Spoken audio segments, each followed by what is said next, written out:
First at 4, the UAW strike against GM is heading into its 16th hour. Thousands of local families are affected. Are the two sides any closer to a deal? We're also on breaking news in Garden City. Police say a man has surrendered after keeping them at bay for more than 2 hours. What we've learned about the tense showdown. Ben. Karen, still hard to find the sunshine today, but we will get it back this week, which is our last week of summer. We'll see what the temperatures look like as well. Right now, first at 4. Local 4 News starts now with a breaking news alert. Good afternoon, I'm Karen Drew. First at 4, negotiations between General Motors and the United Auto Workers are ongoing at this hour. The strike entering its 16th hour. This is the first national strike by the UAW since 2007. Nearly 50,000 workers have walked off the job, shutting down 33 manufacturing plants in 9 states. Local 4 business editor Rod Maloney is at the RenCen with the very latest. Rod? Yeah, you know, Karen, they've been at the table now for, get this, 6 hours today. And there's a belief that what's going on inside the building here with the negotiating teams is that they're making significant progress based on the fact that GM gave them an offer just a few minutes before midnight on Saturday night. UAW was working on the strike yesterday, so they got down to business today. And the hope is they're making significant progress. No contract, no work. In Romulus today, Local 174's membership hit the plant entrance. These UAW members don't build cars. They ship car parts from GM's customer care and after sales facility near Metro Airport. Matthew Coleman believes the strike is serving its intended purpose, forcing a quick end. It is a nationwide strike. My assumption is that it will be quickly. I hope so. Like I said, nobody wants to be out here. But if you force our hand, then we have to. We don't have any other choice. Former temp and now full-time UAW GM worker Sierra Tucker wants to see an end to temporary employees. I believe there is power in numbers and that our movement will be felt and maybe they'll take us more serious on what we need. There's certainly no doubt this is serious. GM stands to lose roughly $100 million a day, and the line workers themselves stand to lose hundreds of dollars per day. GM's put out details of its offer, including $8,000 signing bonuses, annual raises, and products for Detroit, Hamtramck, and Lordstown. But those are just the sticking points that we know about. The union says what GM's offering is not enough. So, Center for Automotive Research analyst Kristen Dijic believes everyone involved knows it's serious. Whether a deal is reached in short order remains the question. A really long strike hurts everyone. It hurts workers. It hurts the company. That's the whole point. It's supposed to put enough leverage on everyone to see clear to a deal. Now, we have a sense of optimism today after the pessimism of yesterday and the announcement of the strike. But let's remember that anything can change quickly. They can bog down on issues. They've been wide apart before. They've been talking since the handshake.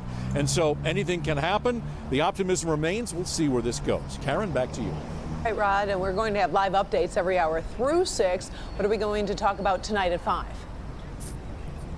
Yeah, well, tonight at 5, we're going to talk about how long do we think this is going to last. We think we have a bead on it, but we're going to check on it. So let's take a look at some of the things that GM is doing to give us reason to believe that they can get this done quickly. All right, thank you, Rod. Also new at 5, we're talking with auto workers on the picket lines. We'll talk about what's going through their minds and the challenges they're facing. At 6, Rod will be back to talk about how both sides in the strike are breaking the mold when it comes to these sensitive negotiations. And you can follow live updates on the strike around the clock at clickondetroit.com. Now let's move to breaking news in Garden City. Police there are trying to figure out what triggered a shooting and a barricade situation. A man and woman were shot about 11 o'clock this morning. The suspect was able to keep police at bay for more than 2 hours. Let's get to Paula Tutman. She's at the scene to unravel the what and why behind this standoff. Paula.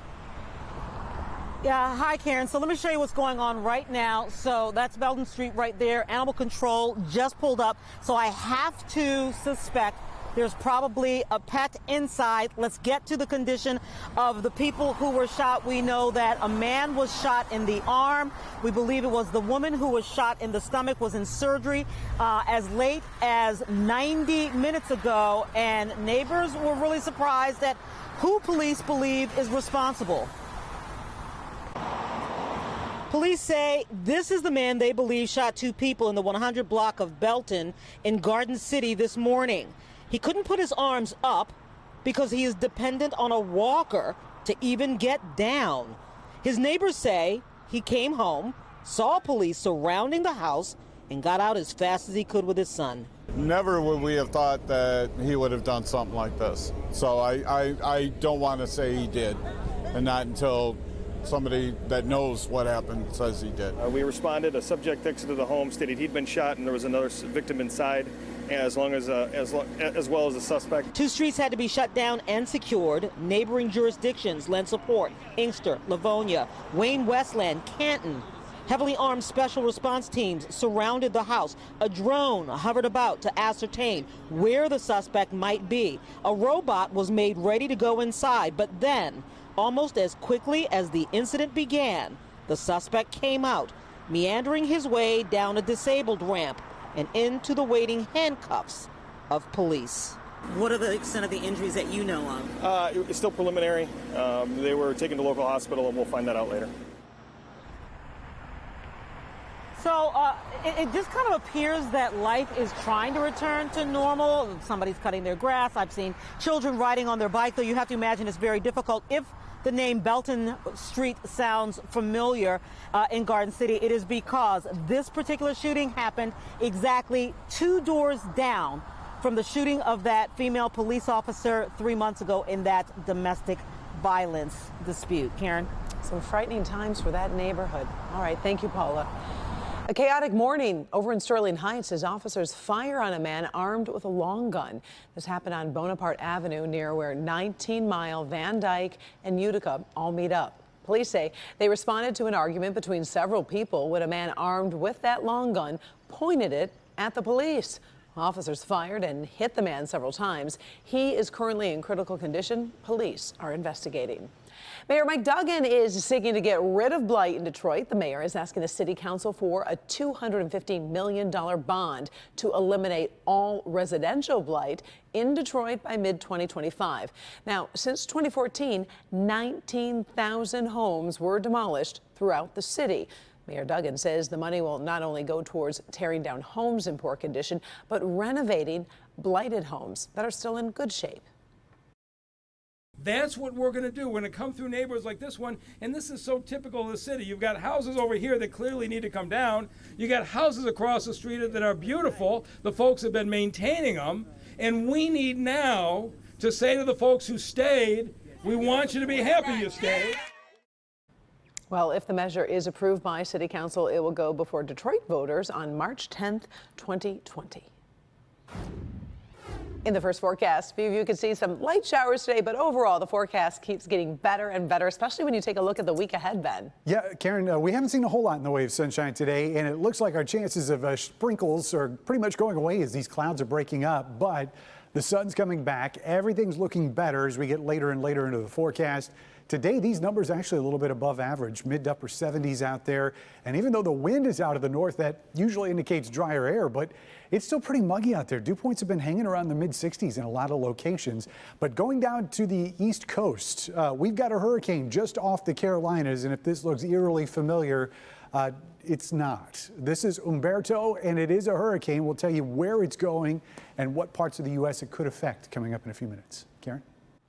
A weekend military strike against Saudi Arabia's oil production may be pushing the U.S. and Iran closer to confrontation. Plus, it could have an impact on the price that we will be paying for gasoline. Devin Skillian is monitoring developments on a number of fronts and joins us now with the latest. Hi, Devin. Yeah, Karen, those drone strikes against Saudi Arabia's infrastructure cut Saudi oil output by nearly 6 million barrels of crude a day. So that will have an economic impact. But there could be a diplomatic and even a military impact if it turns out Iran was in any way responsible for the attack. An array of drones hit the Saudi oil facilities early Saturday, causing fires that lit up the night and still burned when satellite images were taken in daylight.